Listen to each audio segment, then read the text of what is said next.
Hi, it's Fias Tarot. Hello, Virgo placements. Opo. So, napakadaling love reading. Okay, the rest of April, the person on your mind. So, yun lang, no, ang ating titingnan ngayon. Mayroon akong naamoy or na lasahan na parang pagkain na may miswa. Oo, yung may sabaw. Oo. Anyway, Virgos. Okay, kung may tanong, wag po sa comment section. Sa private po, no? Private message kayo magtatanong, wag sa comment. Oo, kung may tanong pagdating sa ating charm, sa ating private reading, mag-message po, ha? Wag sa comment section again. Wag sa comment section. Okay. Let's see. Ay, okay. Again, oo. Ito yung ating Evil Eye bracelet. Evil Eye ring na bago. Okay, ito siya. Yan. Oo. Sinong may alam ng horseshoe? Horseshoe ginagamit sa lock. Ito yan. Meron tayong horseshoe dyan sa ating Evil Eye ring. And meron tayong money catcher. Okay, kita nyo ba? Oo, hindi masyadong mabigyang hostesya dahil hindi naman maganda ang ating camera. Focus tayo ng magandahan, kauntian. So, yan po, no? Okay, ang Evil Eye, ayun po. Ha, eto. Yan. Oo, hindi masyadong makita. Yan. So, yan po, ha?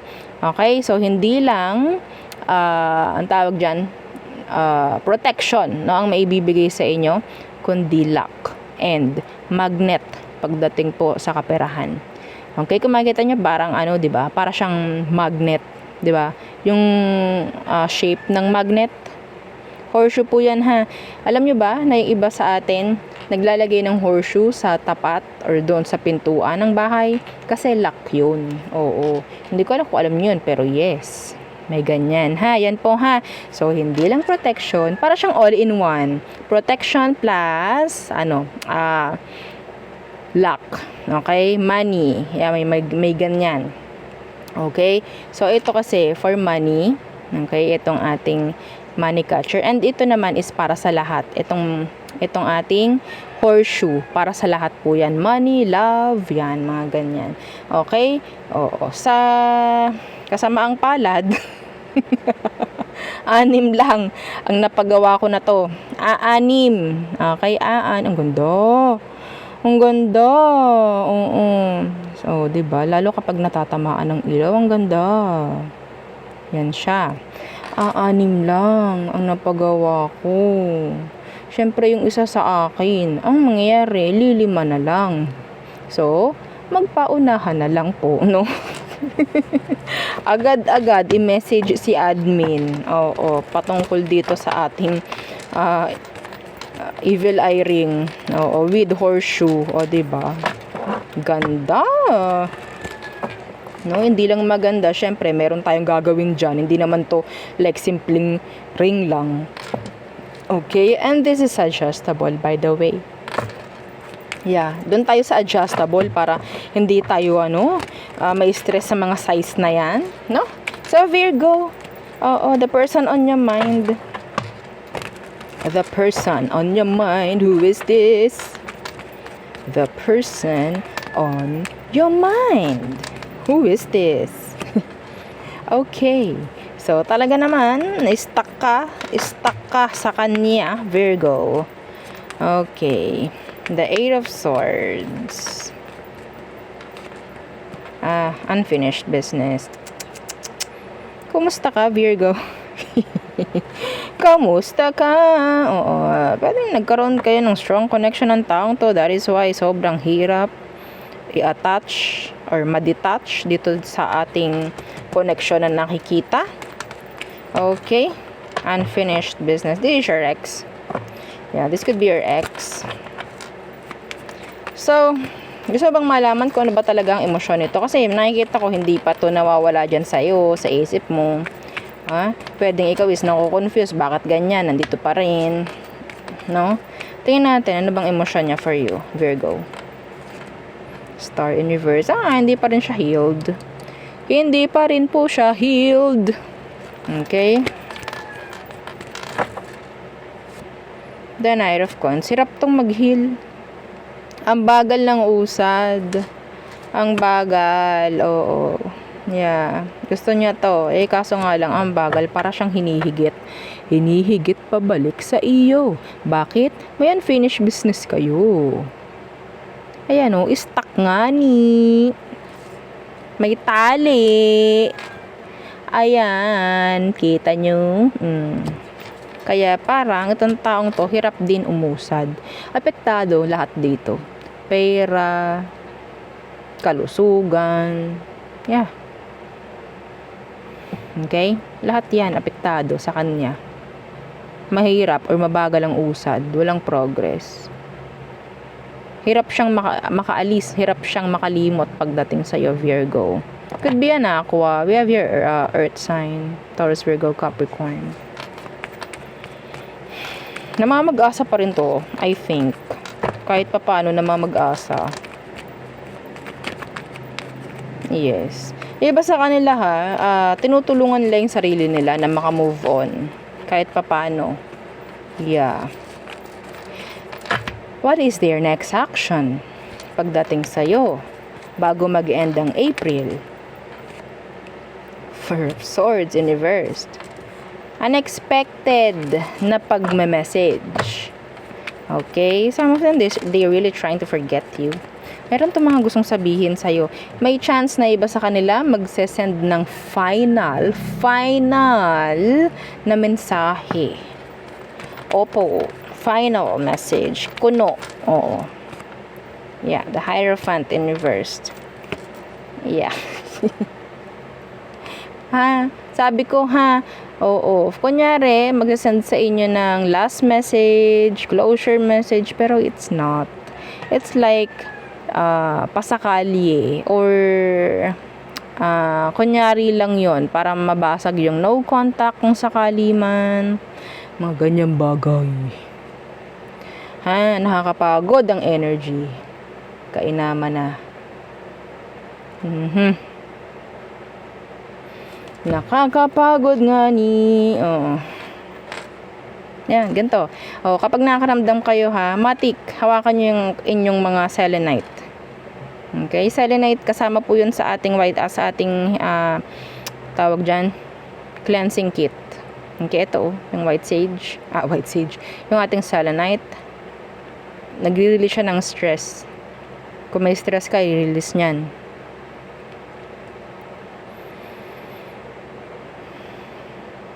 Okay? So, yeah. Ayun ang next action niya. To contact you. And, ang isa pa dito, may chance na, yun nga, magme-message yan. And, may something yan na kakailanganin para mas madali siyang makamove on. Hindi nyo ba alam, minsan, may mga ex na pabalik-balik, hindi nyo iniisip, baka kasi in-expect nyo, kaya pabalik-balik kasi hindi kayo maiwan. Ang nangyayari dyan, talagang lalo yung pinapalayo. Lalo yung tinutulungan siyang makamove on sa inyo. Oo. Okay? So, baka ganyan ang mangyari. May chance. So, next, tingnan natin. Kasi yung longing, yung craving, yung kagustuhan na makita ka, makausap ka, malilesen yun every time na nandyan ka, re-reply ka sa kanya, and then after, goodbye na uli Wala kasing intention na bumalik talaga. Or makipag-ayos, or makipagbalikan nga. Makipagrelasyon muli. Wala Ang gusto nila is maalis yung kabigatan na nararamdaman. Virgo. Anong advice for you?